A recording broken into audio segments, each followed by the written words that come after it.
Friends ایک بار پھر آپ کے سامنے ایک نئی پریزنٹیشن لے کے حاضر ہیں، اور جیسا کہ آپ اسکرین کے اوپر دیکھ سکتے ہیں میں Muhammad Naufal Safan belongs to sun Naufal's academy, اور اگر آپ کو میرا ویڈیو پسند آ رہا تو پلیز لائک اور سبسکرائب ضرور کر دیجیے گا۔ چلتے ہیں ٹاپک کی طرف۔ آپ اسکرین پہ دیکھ سکتے ہیں کہ آج کا ٹاپک جو ہے مولانا عبید اللہ سندھی سے ریلیٹڈ ہے۔ ان کی شخصیت کو اسٹڈی کریں گے، دیکھیں گے کہ اس حوالے سے ہم کیا لرن کر سکتے ہیں۔ مولانا عبید اللہ سندھی پنجاب کے شہر سیالکوٹ کے قصبے چیانوالا میں پیدا ہوئے۔ وہ پیدائشی طور پر ایک سکھ گھرانے میں بطور سکھ پیدا ہوئے تھے۔ ان کی والدہ پریم کور تھیں جو ایک سکھ تھیں، اور ان کے والد جو ان کی والدہ سے شادی کے بعد سکھ مذہب کو قبول کر چکے تھے، وہ عبید اللہ سندھی کی پیدائش سے پہلے ہی مر چکے تھے۔ یعنی کہ پریم کور جو ان کی والدہ تھیں وہ تو ایک سکھ مذہب سے تعلق رکھنے والی خاتون تھی، لیکن انہوں نے ایک ایسے شخص سے شادی کی تھی جو کہ پہلے سے سکھ نہیں تھے، اور انہوں نے سکھ مذہب کو قبول کیا تھا، اور اس کے بعد پھر عبید اللہ سندھی کی پیدائش ہوتی ہے اپنے والد سے، اور والد جو ہیں وہ اس وقت ہی اس دنیا سے رخصت ہو جاتے ہیں جس وقت کہ ابھی عبید اللہ سندھی اس دنیا میں پیدا نہیں ہوئے تھے۔ عبید اللہ سندھی کا پیدائشی نام بوٹا سنگھ تھا، جو ان کے دادا نے رکھا تھا۔ بوٹا سنگھ عبید اللہ سندھی کی پیدائش کے چند ماہ بعد ہی دنیا سے ان کے دادا بھی رخصت ہو گئے، چنانچہ ان کی والدہ اپنے بھائیوں کے پاس ڈیرہ غازی خان کے قصبے جامپور میں رہنے لگیں۔ یہاں بوٹا سنگھ بڑا ہونے لگا، اور اسکول میں اس کی دوستی ایک آریہ سماجی اسٹوڈنٹ سے ہو گئی جو اسے مختلف کتابیں پڑھنے کے لیے دیتا۔ اس کے دوست نے ایک دن اسے ایک کتاب تحفۃ الہند پڑھنے کو دی۔ یہ کتاب ایک نو مسلم شخص عبید اللہ نے لکھی تھی۔ بوٹا سنگھ نے یہ کتاب چند روز میں پڑھ لی تو اسے مزید مطالعے کا شوق پیدا ہوا۔ اس نے دوسری کتاب تقویت الایمان پڑھی۔ یہ کتاب شاہ ولی اللہ کے صاحبزادے شاہ اسماعیل شہید نے لکھی تھی۔ یہ کتاب پڑھ کر بوٹا سنگھ کے دل میں اسلام کی محبت پیدا ہوئی۔ اب اس کو اسلام کے بارے میں مزید مطالعہ کرنا تھا۔ اس نے تیسری کتاب احوال الآخرت کا مطالعہ کیا۔ اس کتاب سے بوٹا سنگھ کے دل میں اسلام سے جڑے عقیدہ آخرت کا بھید کھل گیا۔ اب اس کے دل میں اسلام قبول کرنے کا جذبہ پیدا ہو گیا تھا۔ چپکے چپکے نماز پڑھنا شروع کر دی۔ ایک بار اس کی والدہ پریم کور نے اس کو کمرے میں نماز پڑھتے دیکھ لیا۔ بس پھر کیا تھا، پریم کور نے اپنا سر پیٹ لیا اور زور زور سے شور مچانے لگی کہ بوٹا سنگھ نے درہم بدل لیا۔ اس کے ماموں اور والدہ بوٹا سنگھ کو نماز پڑھنے سے روکتے تھے، اس لیے بوٹا سنگھ نے گھر کو ہی چھوڑ دیا، اور یوں ایک دن وہ گھر سے بھاگ کھڑا ہوا اور کوٹلے رحم شاہ ضلع مظفر گڑھ آ گیا۔ یہاں آ کر اس نے باقاعدہ مسلمان ہونے کا اعلان کر دیا، اور اپنا نام مولوی عبید اللہ کے نام پر عبید اللہ رکھ لیا، کیونکہ تحفۃ الہند کتاب جو اس نے سب سے پہلے پڑھی تھی اس کے رائٹر کا نام بھی عبید اللہ تھا۔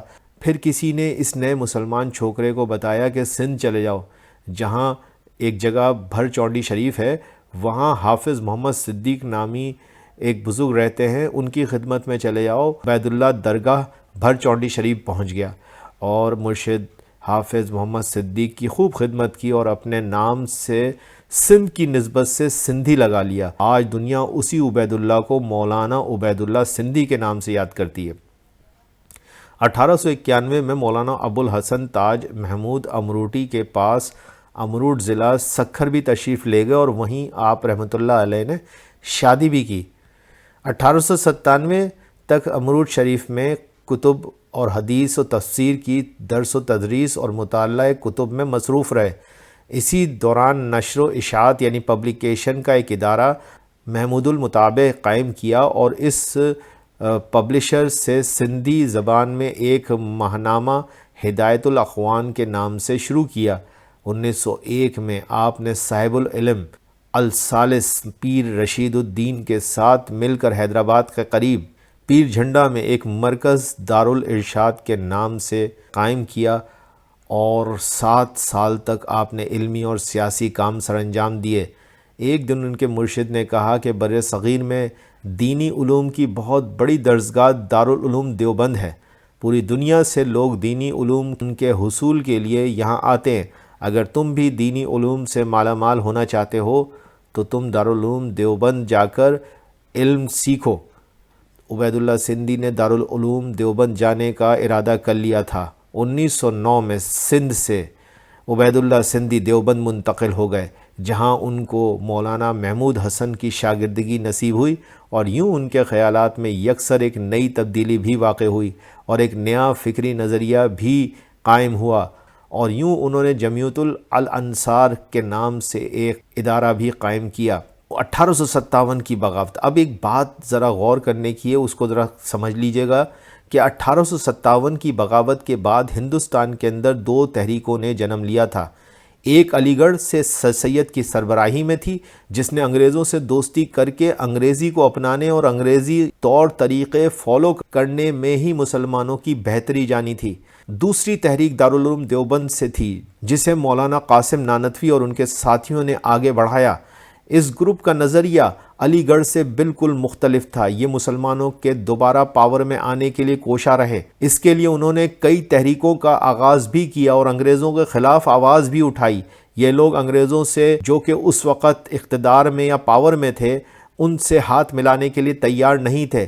بہرحال جیسا کہ میں نے بتایا کہ یہ دو تحریکیں زور شور سے ہندوستان میں مسلمانوں کو جاگنے اور جگانے میں رول ادا کرتی رہیں۔ بہرحال جیسا کہ میں نے آپ کو بتایا کہ ہندوستان میں یہ دو تحریکیں، یعنی کہ علی گڑھ تحریک اور دارالعلوم دیوبند کی تحریک، یہ دونوں ہی مسلمانوں کو جاگنے اور جگانے میں رول ادا کرتی رہی ہیں۔ مولانا عبید اللہ سندھی، جو کہ دیوبند کے تحریک کا اس وقت حصہ بن چکے تھے، یہیں سے ہی ریشمی رومال تحریک میں بھی انہوں نے حصہ لیا۔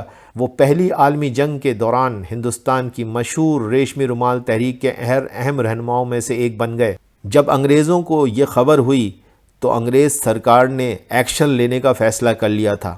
مولانا عبید اللہ سندھی کو جب یہ خبر ہوئی تو انہوں نے افغانستان کی طرف سفر کیا اور وہیں رہائش اختیار کر لی۔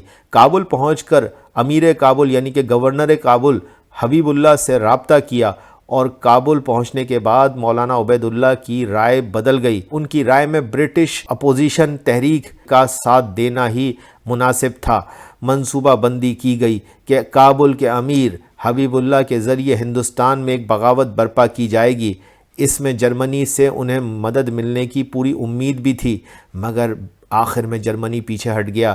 امیر حبیب بھی ہچکچاہٹ کا شکار ہوا اور بعد میں امیر حبیب اللہ قتل بھی ہو گیا، اور نیا بننے والا بادشاہ امان اللہ برطانیہ کا دباؤ برداشت نہیں کر سکا۔ لہٰذا مولانا عبید اللہ سندھی افغانستان میں اپنی 7 سالہ رہائش کو ترک کر کے وہاں سے سوویت یونین چلے گئے، جہاں ان کے نظریات میں مزید تبدیلی ہوئی اور اس میں سوشلسٹ تھاٹس کو بھی جگہ مل گئی۔ وہاں جا کر وہ بیمار ہوئے اور وہاں ان کا سرکاری علاج بھی ہوتا رہا۔